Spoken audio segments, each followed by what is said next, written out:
My name is Lily Adams, and on a cold January night in 2023, I had a near death experience that changed my life forever.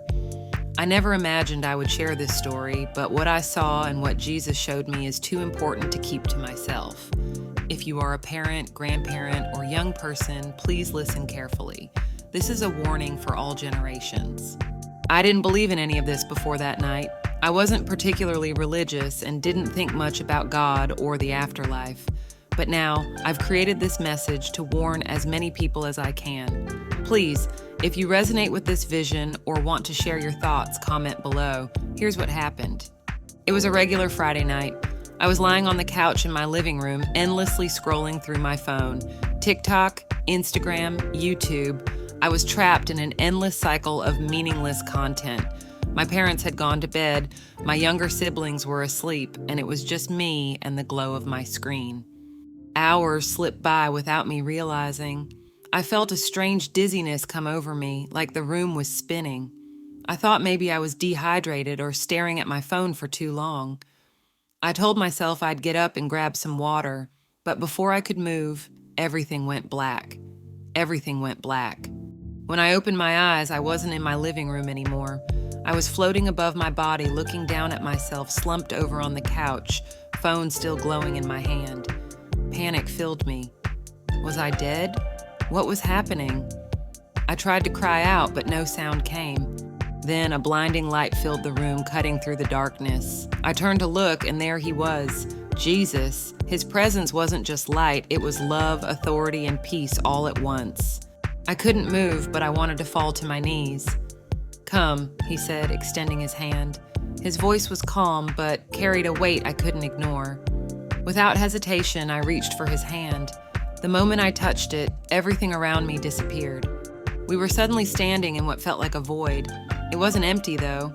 Screens floated all around us. Phones, tablets, computers, TVs, even VR headsets. They glowed with an eerie light, and I noticed something horrifying. Faces stared back at me from the screens, millions of them. Their eyes were blank, as if they were hypnotized. Jesus gestured toward the screens. "This is the battlefield," he said, his voice filled with both sorrow and urgency.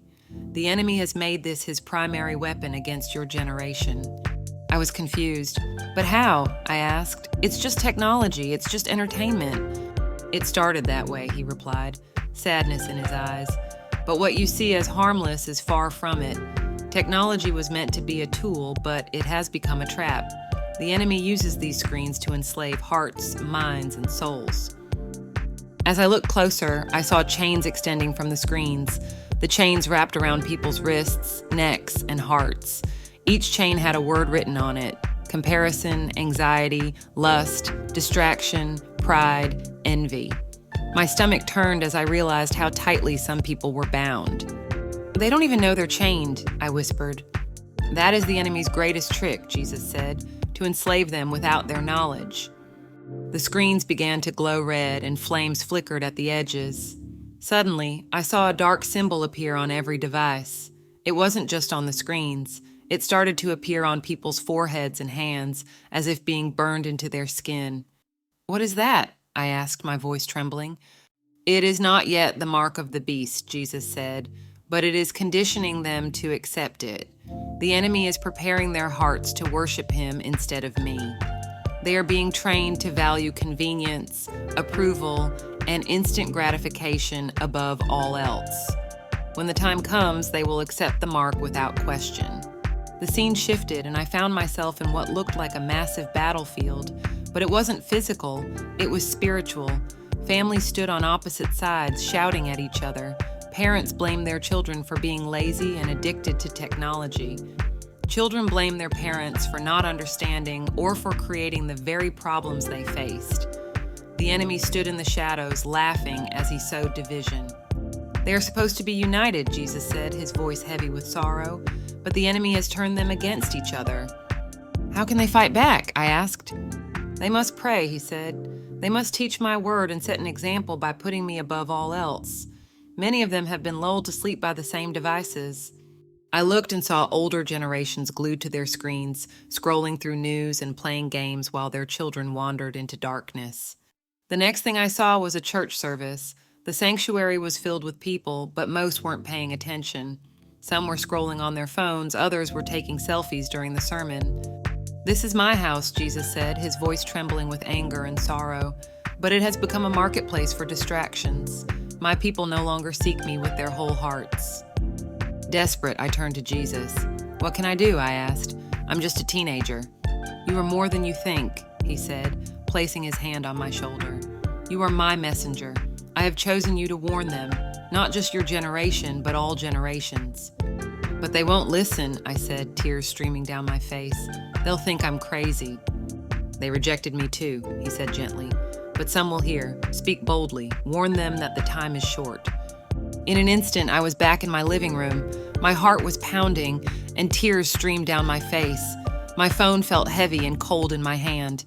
I threw it across the room and fell to my knees, crying out to God. I didn't sleep that night. I prayed for my friends, my family, my generation, and even the older generations. I prayed for the courage to share what I had seen. If you're hearing this, it's because Jesus wants you to. This isn't just about phones or social media. It's about all of us. The enemy is using technology to distract, divide, and destroy. If we don't wake up, it will be too late. Parents, grandparents, and leaders, you have a role to play. Pray for your children, talk to them. Set an example by putting down your own devices and seeking God first. To my generation, don't let the enemy steal your soul through a screen. Seek Jesus, read his word, and find your worth in him, not in likes, comments, or followers. The time is short. The choice is yours.